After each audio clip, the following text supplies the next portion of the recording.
até antes da gente chegar naquela parte do Brasil, da posição que teria, porque na Rússia ficou muito evidente que, poxa, o Putin é o todo-poderoso governante russo. E não parece ser muito boa ideia você dar uma opinião pro Putin que ele não quer ouvir, ainda que ela seja verdadeira. Exato. Quando ele fala, dá pra gente invadir a Ucrânia e levar essa guerra em um mês? Dá. O cara fala, não dá, então você não é competente, você não vai ser mais promovido, você tá fora Sim. do exército. Na China, a gente tem uma dinâmica que eu imagino que seja parecida. Até pela última eleição do Xi Jinping, que foi eleito com unanimidade de votos. Pois é. Então eu fico imaginando, né, todos os votos do Partido Comunista Chinês de quem podia votar no Xi Jinping. Imagina o cara que não votasse.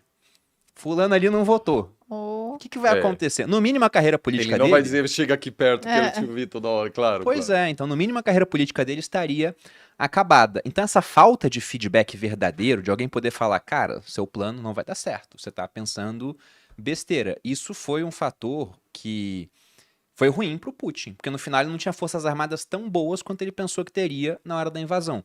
Então talvez a China tenha aprendido com isso. Ou não, porque me Ou preocupa não. a falta de Pois é. feedback também. Uhum. Que, aliás, até em países democráticos é um problema, porque todo mundo quer estar perto do presidente. Sim. Na Qualquer empresas é um presi- problema, pô. Qualquer lugar que tem um Exato, poderosão. exato, porque a pessoa claramente vence a eleição, tá se achando, e aí você não vai querer falar com gente falando, cara, aqui você tá errando, não sei o quê.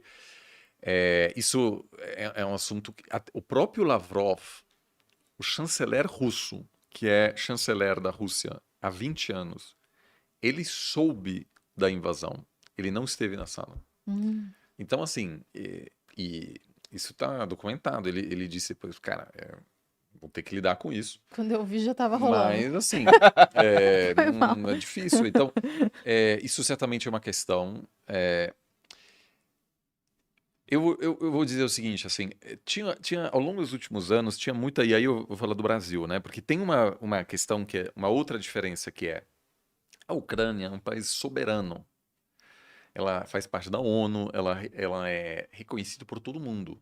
E tem um tratado internacional no qual a Rússia se compromete a respeitar a soberania ucraniana. E aí, naquela época, a Ucrânia abriu mão das suas armas nucleares, porque quando a União Soviética acabou, muitas armas nucleares, bombas atômicas da União Soviética estavam na Ucrânia. Então, quando o país se tornou independente, é uma potência nuclear, inclusive com um arsenal gigante.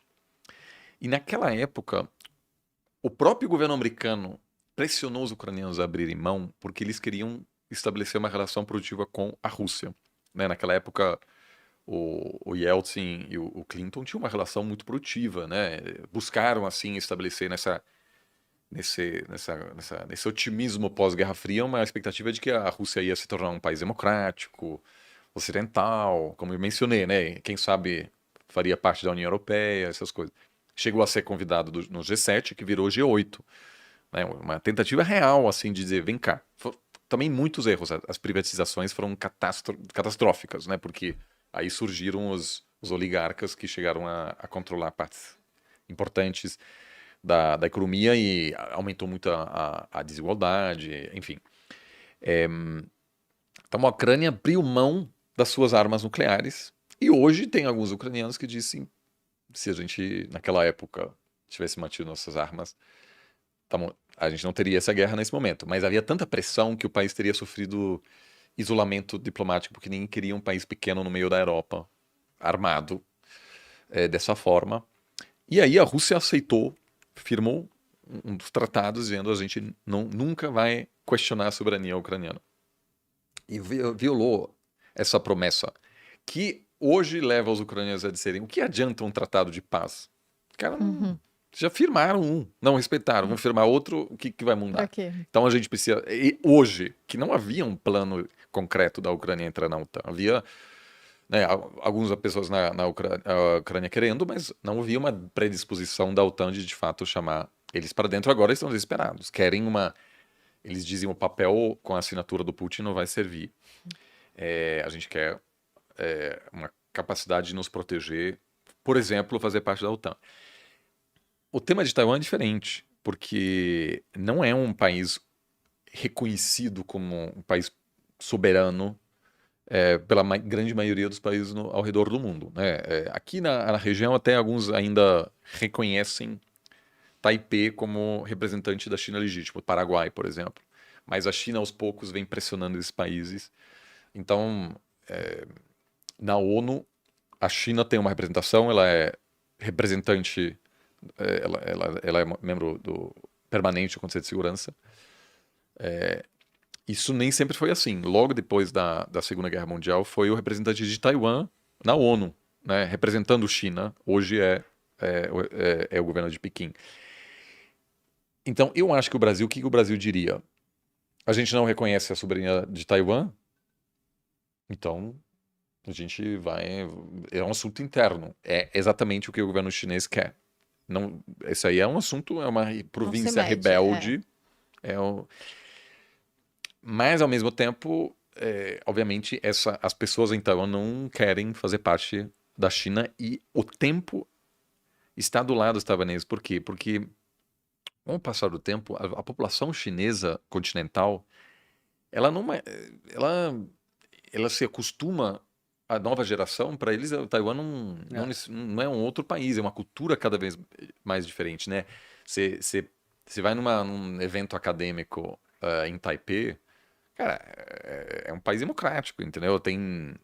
Os caras falam mal do seu próprio governo, escândalo de corrupção, tudo aberto, a imprensa investigativa, não sei o quê, não tem preso político, ou seja, é um país... Dá para acompanhar o cenário interno político com muito mais facilidade, tem redes sociais, tem, sei lá, enfim, é um país democrático normal, com todos os seus problemas, mas com uma grande rejeição à perspectiva de fazer parte da China, e todo mundo olhando para Hong Kong sabe que essa promessa inicial, um país, dois sistemas, com o tempo a China não vai topar aceitar a democracia taiwanesa quando os caras elegem uma pessoa que fala mal do Xi Jinping. E olha, eles são muito sensíveis, né? A gente já comentou isso aqui, que você não pode postar uma foto do Winnie the Pooh, aquele ursinho, nas redes sociais na China, porque tem essa brincadeira de que ele é meio parecido com o Xi Jinping, então o governo deleta na hora. É nesse nível de loucura. Então, eles não vão aceitar uma liberdade plena em Taiwan. Mas eu acho que o Brasil ficaria do lado da China continental em função do pragmatismo econômico, e os Estados Unidos em função do apoio militar que vem dando aos taiwaneses. Talvez não estariam envolvidos diretamente, mas estariam fornecendo apoio do mesmo jeito que fazem hoje com a Ucrânia. E eu acho que o potencial disso ter um impacto devastador na economia é muito maior do que a guerra na Ucrânia. Eu acho que, de certa maneira, o que está acontecendo agora é meio que um primeiro caso para a gente já pensar de que forma isso vai impactar a economia. E tem hoje clientes, empresas que pedem análises sobre o impacto econômico de um conflito em Taiwan. Então, tem empresas... posso até dizer assim, tem várias grandes empresas que pedem, no setor automobilístico, por exemplo, que pedem aos todos os seus fornecedores apresentar um plano de resiliência geopolítica. Então a Tesla, por exemplo, compra coisa aqui no Brasil, na África, e todos os fornecedores tiveram que apresentar um plano para dizer, se houver um conflito envolvendo Taiwan, é assim que a gente vai garantir que a gente possa continuar enviando componentes para vocês.